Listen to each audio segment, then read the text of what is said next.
Welcome back to my car cave. So I'm not going to do my typical reviews. What I'd like to talk to you about is decaling and adding Waterslide decals to improve your model. Most F1 models that featured either tobacco or alcohol decals come without them on the model. So you end up with these large blank areas where a decal would have been in the actual race. These models are for sale to kids, so rightfully they don't include those decals. That said, you can buy them from places like eBay. I picked up these Velo decals off of eBay recently. It's a company called AOA Decals that when I looked up, focused mostly on military. This is their first kind of F1 decal, but it's a really nice, nice decal set.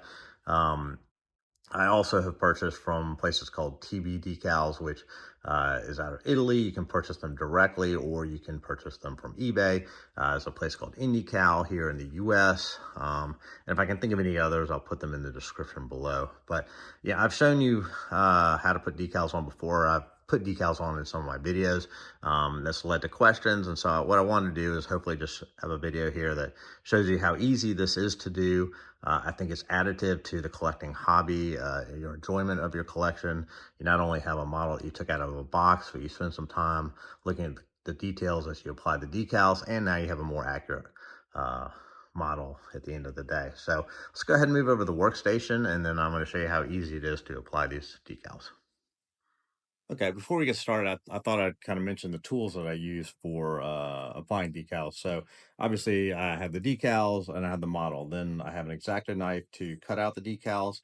I have some Q-tips here to wash off excess water. I have a toothpick here to move the decal around. I have tweezers as well to remove the decal from the water, the backing paper, and onto the model, as well as move things around. And then I have a brush to also smooth out the decal, as well as sometimes I will apply something called microsol or microset. So microset, as it implies, it helps the decal stick to the car better. And then microsol helps, I use it to soften the decal. I have to be careful if you overuse it, it'll crinkle the decal and break them. However, I do find this is very good on complex curved areas. It helps it to sit into grooves and things like that. So I'll use them sometimes I won't, just depends. So I may not use them in this video. And then lastly, I'm old, so I need to have some magnifying glasses with light on them to help me when putting some of these smaller decals into the model or on the model. And then off to the side, I have an iPad with reference photos that I'll look back and forth at to make sure I'm putting them in the right spot. So let's go ahead and start. And last thing, I think, I start kind of front to back. The decals happen to be laid out that way, so it'll be super easy.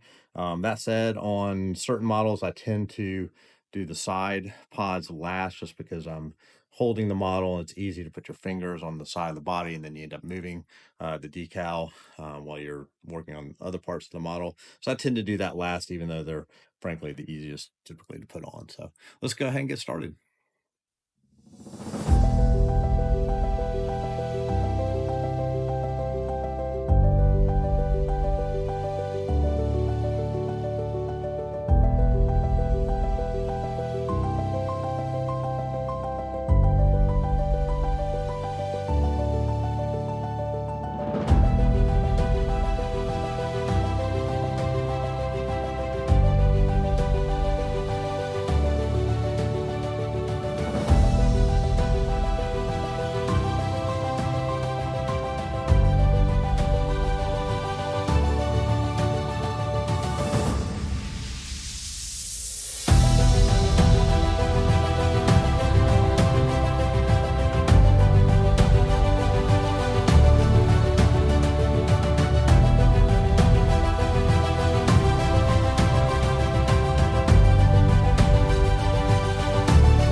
Okay, so now we got the decals on. Let's take a closer look. Yeah, I think this looks a lot better now. You don't have all these blank blue spots and orange spots where you knew a decal would have been on the real race car. So lots of tiny little decals to work around. A lot of small decals on the halo. Then the easier ones on the side here. I did break this one, but managed to salvage it. So yeah, I think overall it looks really good. Now it looks like the real car or the way I remember it in the races. So it's going to look great in the collection. And the Alonso one, the same thing. That was super easy. Just kind of these shooting stars here and on the side. But that is now also complete. So anyways, hope you enjoyed the video. Hope you found it informative. Go ahead, hit like, hit subscribe, and I'll have some more videos soon.